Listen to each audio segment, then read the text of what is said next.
Pemirsa, sebuah mobil terbakar di Jalan Raya Waru, Sidoarjo, Jawa Timur. Kebakaran diduga akibat korsleting listrik di bagian mesin.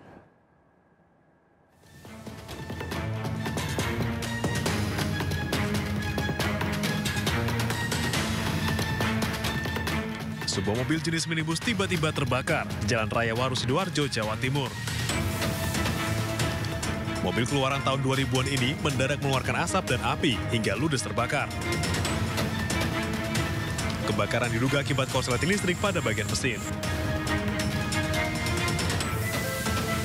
Mobil yang dikemudikan Didik 40 tahun ini sempat mengalami remblong sehingga menepi ke pinggir jalan.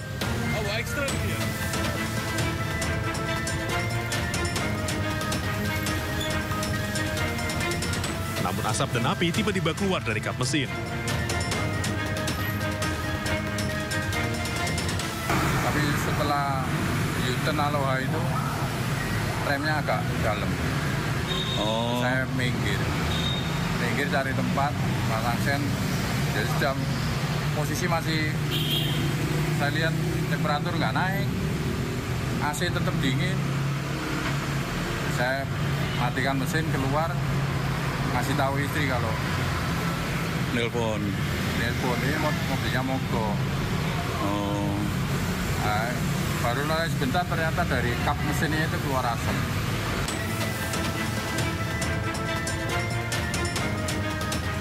Meski tidak ada korban jiwa, kebakaran ini sempat membuat arus lalu lintas dari arah Sidoarjo menuju Surabaya macet panjang.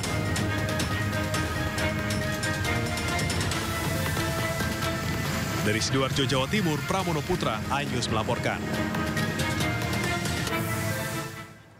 Pemirsa, berhati-hatilah di jalan saat akan liburan. Minibus yang mengangkut 6 orang siswa SD terjun ke jurang setinggi 7 meter akibat sopir lepas kendali. Di Pacitan, satu mobil terguling, satu lainnya ringsek hingga sopir mobil terjepit bodi kendaraan. Diduga akibat sopir minibus mengantuk.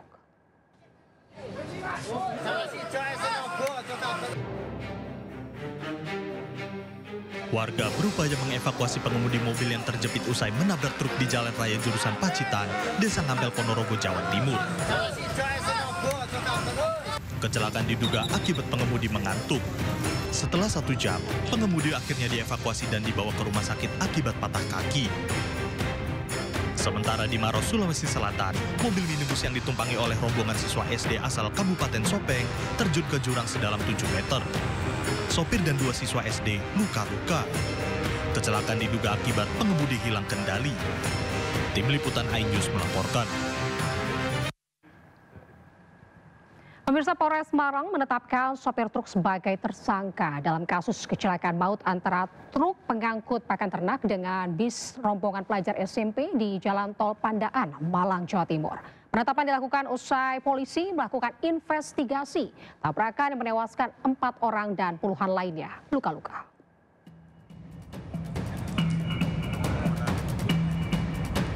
Hasil penyelidikan dan investigasi kasus kecelakaan antara truk dan bis di kilometer 77 Tol Pandaan Malang telah pada tahap kesimpulan.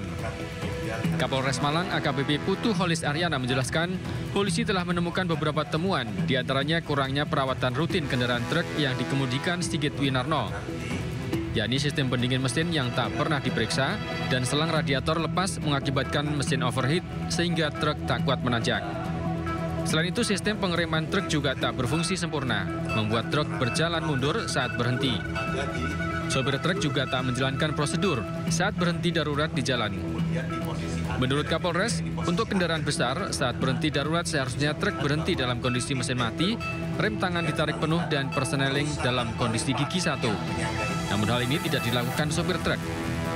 Polisi akhirnya menetapkan sopir truk Sigit Winarno sebagai tersangka dan dijerat Undang-Undang Lalu Lintas Pasal 310 Ayat 1, 2, 3, dan 4 Undang-Undang Nomor 22 Tahun 2009 tentang Lalu Lintas dan Angkutan Jalan. Musibah kecelakaan ini terdapat unsur kelalaian atau kesalahan yang dilakukan oleh sopir truk. Dengan demikian, maka sopir truk atas nama Saudara Sigit Winarno ini kami tetapkan menjadi tersangka. Polisi masih akan mendalami kasus ini termasuk memintai keterangan pihak PT Rapi Translogistik selaku pemilik truk. Pendalaman dilakukan untuk mengetahui prosedur pemeriksaan dan servis rutin kendaraan.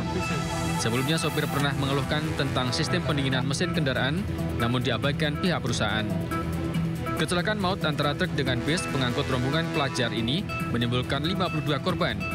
Dari jumlah tersebut, 4 orang meninggal dunia, 28 orang menjalani rawat inap, serta 18 orang rawat jalan. 2 orang lainnya telah pulang dari rumah sakit atas permintaan korban.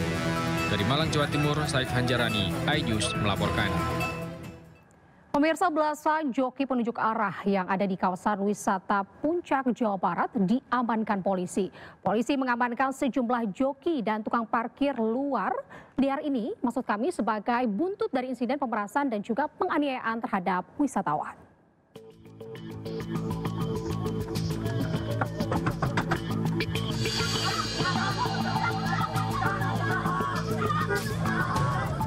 Pasca insiden penganiayaan wisatawan oleh joki dan tukang parkir liar di kawasan Megamendung, Puncak, Jawa Barat, belasan joki diamankan petugas gabungan pada Kamis siang.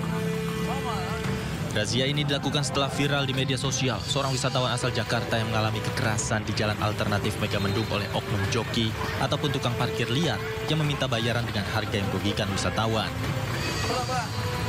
Belasan joki dan juru parkir liar yang ada di jalur alternatif wilayah Kecamatan Megamendung diamankan, lalu dibawa ke kecamatan untuk pembinaan. Hal ini dilakukan untuk memberi rasa aman dan nyaman wisatawan saat libur Nataru di kawasan Puncak. Sebagai bentuk tindak lanjut dari apa yang sudah dilakukan oleh Pak Kapolsek, yaitu beberapa hari kebelakang ada kejadian joki sama pengeroyokan terhadap pengunjung atau pengunjung wisata di wilayah kami. Tapi alhamdulillah waktu kejadian tersebut Pak Kapolsek langsung melakukan sebuah tindakan baik yang joki maupun yang melakukan pengeroyokan. Dalam razia ini para joki diberi arahan agar selalu menghormati tamu atau wisatawan dan tidak membuat masalah dengan hukum. Jika terbukti, pihak kepolisian tidak segan untuk memproses para joki secara hukum. Adapun yang diamankan sekarang, kalau memang nanti hasil kita interogasi, ada perbuatan melawan hukum, tindak pidana, kita tindak lanjuti. Namun demikian, apabila ini tidak ada, kita pembinaan. Saya yang jelas nggak mau ada lagi di wilayah Megamendung, mau calo, mau joki, nggak ada lagi. Sebelumnya dalam waktu sepekan, terjadi insiden yang membuat wisatawan resah oleh para joki jasa penunjuk arah. Mulai dari meminta tarif yang fantastis sebesar Rp850.000 hingga wisatawan lain yang mendapat perlakuan kekerasan oleh juru parkir liar. Dari Bogor, Jawa Barat, Wildan Hidayat, iNews melaporkan. Ratusan kendaraan roda 4 dari arah Jakarta menuju Puncak Bogor diputar balik usai petugas terapkan sistem ganjil genap. Rekayasa diberlakukan guna menghindari penumpukan kendaraan.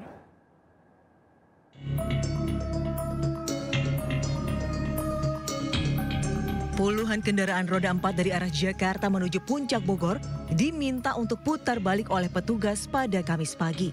Kendaraan yang diputar balik oleh petugas adalah kendaraan yang berplat nomor ganjil, sementara plat genap diperbolehkan lanjut. Pemberlakuan ganjil genap ini diberlakukan sejak pukul 6 pagi hingga pukul 8 secara situasional guna menghindari terjadinya penumpukan kendaraan di kawasan wisata Puncak. Saat ini petugas gabungan dari Dishub dan Satlantas Polres Bogor disiagakan untuk mengatur lalu lintas di sejumlah titik rawan kemacetan seperti Simpang Gadok, Pasir Angin, Megamendung dan beberapa titik tempat keramaian dan wisata. Pemberlakuan ganjil genap akan terus dilakukan hingga malam pergantian tahun baru nanti.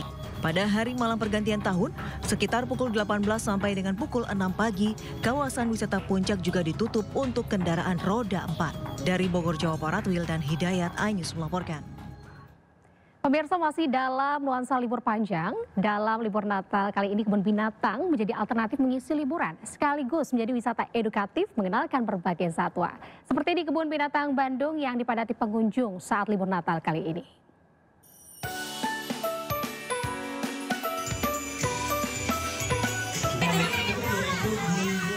Burung makau atau burung kakak tua warna-warni ini menyambut setiap pengunjung yang datang ke kebun binatang Bandung.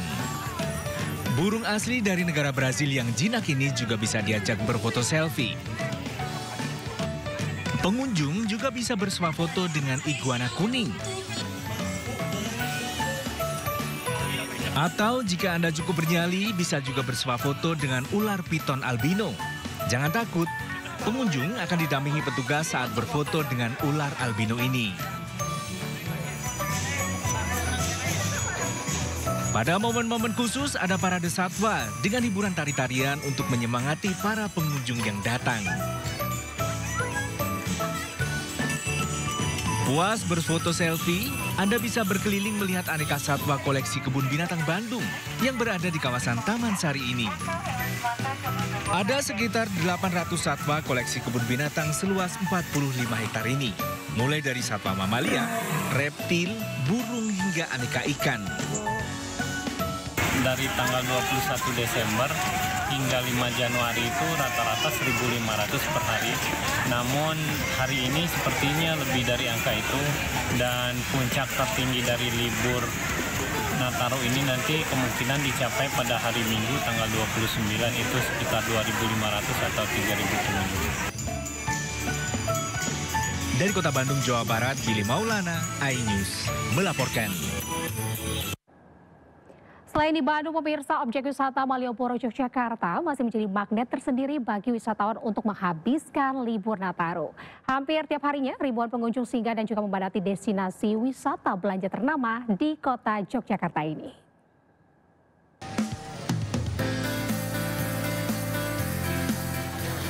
Hingga kini, Malioboro masih menjadi favorit wisatawan. Terhitung sejak masa liburan sekolah, Natal hingga menjelang akhir tahun, pengunjung Malioboro terus bertambah. Lalu lintas di sekitar Malioboro pun macet sepanjang 1 hingga 2 km. Mulai dari arah Stadion Kridosono, Jalan Abu Bakar Ali, Jalan Mataram, sampai titik 0 km. Tak hanya di ruas jalan, kawas pedestrian Malioboro pun juga ramai wisatawan. Guna mengurai kemacetan dan arus lalu lintas, polisi memberlakukan sistem buka tutup atau pengalihan jalan jika kondisi Malioboro penuh. Prediksi puncak keramaian kemungkinan pada saat malam tahun baru. Antisipasi dari kepolisian, kalau dari kepolisian kita sudah siapkan untuk pengamanan, nanti seperti tahun kemarin kita bagi per zona, mudah-mudahan lancar saja. Diprediksi, peningkatan arus kendaraan serta wisatawan di kawasan Malioboro ini akan terus terjadi hingga berakhirnya masa libur panjang atau awal tahun depan. Dari kota Yogyakarta, Heru Trijoko, iNews melaporkan. Sementara itu, pemirsa, hujan deras 3 jam mengguyur wilayah Semarang mengakibatkan pemukiman warga di Kecamatan Pringapus terendam. Arus banjir mengalir deras ke ruas jalan hingga masuk ke rumah warga. Saluran air tak mampu menampung air hujan, meluber, mengakibatkan aktivitas warga lumpuh. Ruas jalan tak bisa dilalui kendaraan. Barang perabotan rumah tangga rusak tak sempat terselamatkan. Nilai kerugian masih dalam pendataan tim BPBD Kabupaten Semarang.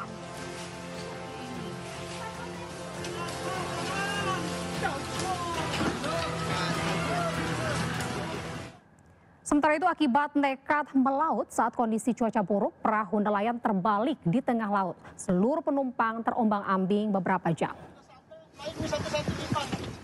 Tim Basarnas dan Polairut Polres Pelabuhan mengevakuasi 6 korban di Laut Makassar. Ke-6 korban terombang-ambing di tengah laut setelah perahu mereka terbalik di Tanggul Newport. Sebelumnya, ke-6 korban nekat melaut lantaran ingin menangkap ikan di Laut Makassar. Akibat cuaca buruk, perahu mereka terguling ombak dan juga terbalik.